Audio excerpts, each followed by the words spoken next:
When people do not achieve things because they have a limitation, that is not maximum potential. So we have to widen the possibilities so that the probability is in sight and the reality is bigger. But in most cases, people's weakness limits the possibility like this, so the probability is smaller and the reality is small.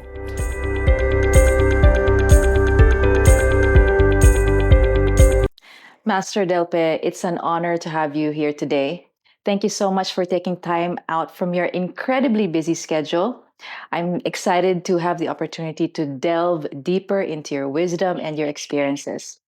It's a great pleasure to be with you, Camille, and I'm sure you have a lot of great audience listening to you now, and let's do our best to give them some knowledge and wisdom and any help to their daily life. Absolutely. Thank you so much. Master, one important realization that I had recently from the retreat that I attended in July, when I picked up this book, From Success to Fulfillment, is that life is greater than the individual. What I took away was that it's not about me or who I am, but about what I do and my role in the bigger picture, in the organization, in the company, in the country, and the world in general. And I want to pick from page 3 of your book. And here you say, success without fulfillment is only half the path to your complete achievement. Master, why is it crucial for people to transform from success to fulfillment? This is a question that I receive almost every day from people around the world, that they have succeeded, they have the money, they have fame and power in their positions, they have a happy family, but there's some missing link in their ability to feel so satisfied in their lives. And so I said, okay, if you have money, if you have a lot of accolades in your business and your career, you're the captain of your industry, how come you are still not complete? So when I look at their graph, I see some missing links, because when I see they have very large work time, career time, and also a good time for family, but there's nothing on the spiritual side and the social contribution side, and their health is still a questionable timeline because there's not much. So I said, okay, I know your problem, because you are very happy with the family and happy with your career. So you have a work and life in the family balance, but not on the other 3. So when I start to point out that there are 5 areas of life, not only work and family, they said, So I think when we achieve success, there's something to do in terms of missions outside of family and work. And most people do not pay attention to that. So the sense of fulfillment is missing because they are successful. They have work and family balance, but they don't have the mission to fulfill. So I usually tell them, why don't you adopt a mission that is bigger than your career and your family life, and act accordingly to your chosen higher purpose. Once you achieve that, you will have the fulfillment aspect. It's not just being satisfied with your desires, it's being happy and joyful because you have helped people who don't even belong to your family or your relatives or your industry. So I think fulfillment is the next step for many executives and many leaders. Thank you so much for sharing that, Master. I want to now go back to my experience being a business person. I mentioned that in the previous experience I've had with you, I have been discovering more a lot of myself. And you are teaching that there is power within each of us, within all of us. You use ancient techniques with modern cutting edge wisdom and putting science into it. And this is something that's really eye opening for me. Mm-hmm.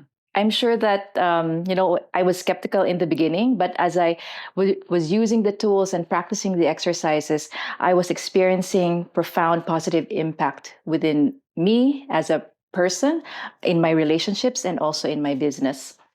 Why do you think it's difficult for people, or what are the misconceptions in discovering one's own potential? Because I think eventually what you want is for people to unleash their inner power. I think that's a great question. There are many people who are following their parents as a copy model. Their icons are their lineage and their grandparents, and in the provinces of different countries, rural life, you usually have a following tradition where you respect the suggestions of your parents or your uncles, your aunties, or any of your earlier teachers. But I think the limitations of that is there are many things that we can expand into, like a bigger global introduction of careers, rather than just what's available as work in your government offices in your own rural area. So I think people are basing their potential based on the limitations of their exposure. So if you look at the SWOT analysis, like your strengths, your weaknesses, your opportunities and threats, what happens is most people grab the opportunity based on their limitations and weakness. For example, why are you not going to business? Oh, because I don't have money. So I just get employed. You know, my mother told me that I will just find the best employer and I will be employed and retire and so on. Or I work with the government because my uncle was a mayor and he can hire me. So most people are basing their potential and opportunities based on weakness. Whereas people have to study their strength and their possibility so that they will base the opportunity based on the potential of the strength. See, the strength determines opportunities and potential, not the limitations of weakness. So when people are threat-centric, you know, when they are very paranoid about, I cannot do this because I don't have money, so I don't want to go to business because I don't have capital. And I think the mature business world, like the Americans and the Europeans, they don't have the money, but they want to have business. So it's something that let me loan or let me borrow from my friends so that I can have business. Instead of, I don't want to go to business because I don't have the capital. You see, so in most third world countries, we always get suppressed by the limitations of, oh, because if I go in loan, I don't have the money to pay. Instead of saying that I want to do this, and I will do this to achieve it, which is a different kind of the more Western mind that I would like to get rich and I'll find a way. Either I loan, I borrow, I look for a venture capital. So it's more entrepreneurial rather than limiting. So when people do not achieve things because they have a limitation, that is not maximum potential. So we have to widen the possibilities so that the probability is in sight and the reality is bigger. But in most cases, people's weakness limits the possibility like this.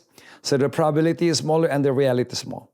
And I can feel that because I was raised in a family like, you don't want to become so aggressive and I want to be rich, I want to be a millionaire. There was, shh, that's not the way to do it, you know.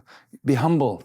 So if you become too humble, you have the inferiority complex. Like in most Asian countries, like even the Philippines or Mexico or other places where that's colonized, you have that colonial mentality that, oh, you're not as good as the colonial powers, you know?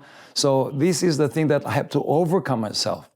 How to go beyond the limitations of our weaknesses to determine your opportunities. So we should function according to our what we can do rather than what we cannot do. That is very eye-opening, Master. Expanding beyond what has been given to you. You have traveled across 100 plus countries and touched over 400,000 lives. And you have met with the top leaders, CEOs, and business owners. Can you share what truths have you discovered about these leaders, in the past years that you've... I think there's a similarity between leader of the third world country, first world, or mid-world countries, that they have diseases. So to me, I have been healing billionaires, and I've seen that even billionaires have only one pancreas and one liver and two kidneys. So when I was healing people with chronic fatigue, and other like chronic, even kidney failure. The rich person has the same 2 kidneys and the other has 2 kidneys. So I think we have the same organs. Second, we have the same 24 hours a day, and how we use it is what matters. Like some of the super performers, every minute counts. The others, every hour counts. The others, every week counts. Or the wage workers, every time you attend to the salary, that's where you count. So I think 24 hours is the same. They have the same organs. If they get sick with the liver, there's only one liver, something like that. So they have to take care of their health. So everybody has to take care of their health. Everybody has to manage their time, because there's 24 hours to consume. And also, I've seen that there's a universal aspect that wherever I was, I always profiled the 8 types of leaders. Wherever I was in India teaching and dealing with billionaires, in other places, they still got classified with the 8 types of leaders. So that's like, to me, a universal. And you should know how to profile each leader so that you know their strength, their weakness, and their opportunities and threats if you were mentoring them. So when I mentor somebody, whether you're a billionaire or not a billionaire, I still see the 8 types of classifications in you. So when I see you, I see your strength, weakness, opportunities, and threats in your life, and I will help you mitigate or lessen your threats and weaknesses, and I'll help you maximize your strength and opportunities, and that's where we do the mentoring aspect. So that's one. Third is they have the Trinity from the divine design. So people have the power and vitality, they have the love and the heart, and also the intelligence and the mind. So when people are classified according to what is balance or imbalance, then we know what to balance. For example, a lot of leaders are very powerful, but they don't have the heart. Or they have the heart, but they don't have the intelligence. This is the one that I was saying, that 8 types of leaders. You can classify everyone, whether it was Steve Jobs, Bill Gates, Warren Buffett, or King of Jordan, or Sultan of Brunei. They belong to the 8 types of categorization. And so the 8 types is the most advanced because it's a combination of 3 types. So when I classify people, it's very easy for me to mentor people to balance if they were imbalanced, to heal if they were sick, or to mentor if they were having crisis and so on, based on this universal truth. So when you see people of the trinity of enlightened leadership, for example, when they have lack of power, they don't have staying power, they can have intelligence and love, but they want to go far. And that's a problem, because talent alone will not be sufficient to succeed sustainably. If you have a lot of talent but no will to achieve things, no focus, I think they slow down and then their talent get wasted. If people are very loving but they don't have the will to say no, thank you, don't abuse me, they get victimized. So with the injection of willpower, discipline comes in, and with discipline and willpower, the strength of love and intelligence gets accelerated. So these are the 3 or 4 things that I've seen. And fourth is they have energies. So if one wants staying power, you need to switch on these energies called the chakras or energy fields.